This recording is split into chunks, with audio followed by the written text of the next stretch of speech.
Metaphor. Thank you for the super chat. Greatly appreciate you.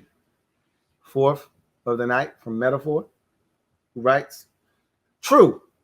We were there through thick and thin here in the bubble, but now that the media bubble has those other fair weather fans excited, so we'll see. Stand up. You're right. I will admit, I was talking about this on Natty's show. All right. Natty was like, look, you got, Rich Eisen and you got Mike Greenberg and all of these media types that are out there with these massive platforms kind of spreading the message like, hey, look out for the Washington football team. And I'm like, hey, that's cool, right? It's cool to have the national media putting people on alert like, hey, don't sleep. Wake your ass up. The alarm's going off. And if you're not hearing the alarm, I'm going to sound it again so that you do get your ass up. Wake up. Watch the football team. They got a chance. Ryan Fitzpatrick, it's going to be fun. That defense is really good. There are a lot of assumptions being made. And you're right. They're casting with them cheerleading for us. They're casting a much wider net that's going to consume and pull in some fans that might have been on the outside still feeling like it's not safe to go in. They may be getting excited as well. That's cool. The more the merrier. I don't care if you were one of those fans that decided I'm out until they make some changes. I'm out. That doesn't bother me any. Once a fan, always a fan. Fair weather fan. You're here from day one, 10 toes down, never leave, or whatever. I don't care. There's enough room on this bus, in this vehicle, for all of us. I'll scoot over and make some more space. The bottom line is, it feels much more special, though, when you've gone through the ups and the downs, the twists and the turns, when you've been from the bottom and you get to the top. That makes the journey that much more special. When I was watching Giannis Antetokounmpo celebrate his NBA championship and what they had accomplished, the reason it was fun to watch him celebrate that is because he went through some strife. Man won 2 league MVPs, yet he had playoff struggles. There were series where he was completely shut down and his team lost because of it. And he had to wear the brunt of the blame because he's the superstar player. He's supposed to carry his team, and he was unable to do it. So when he finally was able to do it, it made it that much more special. And that's what I keep telling you guys.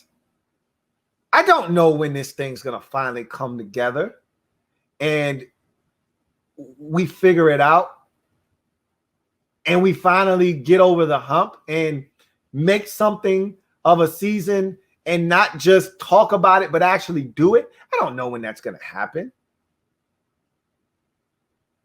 But if it does, I should speak this into existence. When it does, you know what's going to make it that much more special?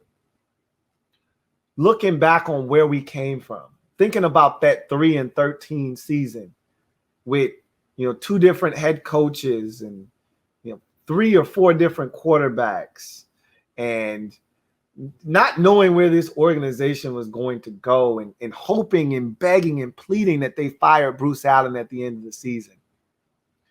It's going to make those lean years, that last year of Jim Zorn where you were hopeless, that last year of Shanahan where you're like, man, here we go again, this shit, man. We just took a 2-time Super Bowl winning coach, and essentially stripped him down to the bare essentials and reduced him to next to nothing. And now look at where he is and look at where we are. Back to where we were when we were running Jim Zorn out of town. It makes looking back at all those years and saying, man, we stink. This is, when are we ever going to get out of purgatory? It makes all of that worth it. And it makes the journey that much more special and the accomplishment that much sweeter. And that's why I'm in it. It's no different than me doing this channel or my other channel, because I know when I finally get to, that point where I feel like, mama, I made it. When I finally get there, I'm going to look back at when I had 3 subscribers and I was getting 7 views. Or I'm going to look back at when I finally had 100 and people were finally talking to me and people were finally commenting, and I could see that the corner was being turned, but I still had a long way to go. I want to remember those videos where I was putting on war paint on my face and I was talking in front of a lamp, and I would do a live video and only 5 people would be in the live video, in the live chat. And I'll remember those times. That's a part of the journey. I'll never forget where I came from. It's the same thing with us fans. So the people that left, that were fair weather, they're not going to have that. And that's fine. They probably don't care about any of that stuff. But we will. We've sat through 36-0 at halftime to a bad Giants football team, but it just shows you how bad we were. With Dirty Chaz at quarterback. I remember getting shut out in a game that I didn't even watch. Like the first time I didn't watch 1 second of a Washington Redskins game in 30 plus years. I didn't watch 1 second of that Week 17, 2018 game against the Eagles. We got shut out. It was brutal from what I heard. You don't forget those things. That's not lost on you. So I said all of that to say this. I know I went off on a tangent. Metaphor, Rob, you, all of you guys out there, Eminem, my guy, Double M, Martin Matthews, all of you guys out there that are always here, that are always chopping it up. We've been here. We've been here.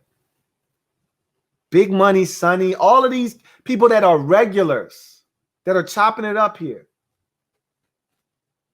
They've been here. They know what it's like to go through a season and know we don't have a chance in hell. All of y'all that have been here, that have been fans, that have never left, have suffered through the lean years, suffered through Bruce Allen, knowing good well he needed to be fired long time ago, and knowing that Daniel Snyder isn't going to do a damn thing to change anything, and having to sit through all of that. And now we've got a chance. Now, I'm not saying that this is the year or next year's the year or whatever. I told you, I don't know when the breakthrough happens. But just like we were here when we were 3-13, and I told you, and a lot of you knew and acknowledged, 2019 was a death sentence. We were dead fans walking that year. Jay Gruden was dead man walking as a coach. He was a lame duck coach. And that season was dead on arrival. We knew it. And they gave us a murderer's row first 5 weeks of the season just to make sure that if Jay thought he had a chance, he was dead on arrival. And just like we thought, he started off the season 0-5 and got canned. Those same people that sat through that are going to be the same ones that are going to be there when we finally start winning some playoff games and we got a legitimate shot. And if we ever hoist the Lombardi, bet your ass I'm going to be out there at that goddamn parade. And I hope to see every single one of y'all. I'm going to be live at the damn parade. And I hope to see every single one of y'all I've been chopping it up with as we go to that ticker tape parade. Do you know how epic that's going to be? We can only dream about this. Okay? We can only dream. But at some point, I firmly believe it's going to happen. And it'll make all those years of us suffering and crying and bitching and moaning and complaining to one another, coming here game after game, another ass whooping in the books, and us coming here and ranting and raving, we need to fire this guy, and we need to do this, and we need to do that. It'll make all of it worth it. So I say this, fair weather fan or not, whether you've been here from day one, 10 toes down, or you're just getting here, it's going to be epic when we finally do something of note, when we finally win big. And that's what we're all here for. LouieTeeNetwork.